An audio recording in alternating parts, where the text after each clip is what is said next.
રાધનપુરમાં ઠાકોર સમાજના બંધારણ અને ડીજે પ્રતિબંધના મુદ્દે વિવાદ વધુ ઉગ્ર બન્યો। ડીજે સંચાલકોને સમર્થન આપનાર કલાકાર વિક્રમ ઠાકોર સામે ભાજપના નેતા અને પૂર્વ તાલુકા પંચાયત પ્રમુખ દિનેશ ઠાકોરે વિક્રમ ઠાકોર પર પ્રહાર કર્યા। દિનેશ ઠાકોરે વળતો જવાબ આપતા કહ્યું કે વિક્રમ ઠાકોર સમાજના બંધારણના લીરે લીરા ઉડાવી રહ્યો છે।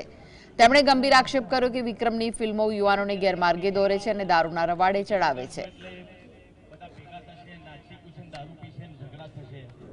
समाजे અને ઠાકોર સેનાએ સમર્થન આલીને તેના પ્રોગ્રામ ન કે મહેસાણાથી આ બાજુ તું પ્રોગ્રામ લેવા તૈયાર નતો પહેલા, બરાબર?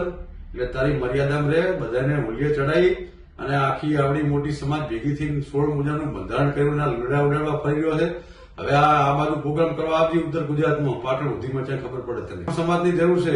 ત્યાં કેવા પિક્ચર બનાવે છે આ દાડા સુધી, છોકરાઓને દારૂના રવાડે ચડ્યા, પ્રેમના દમમાં ખાઈ ખાઈને આવા તો તે પિક્ચર બનાવ્યા છે, આવા તે સોંગ બનાવ્યા છે અને પાછો નીકળી ગયો સમાજની વાતો કરવા।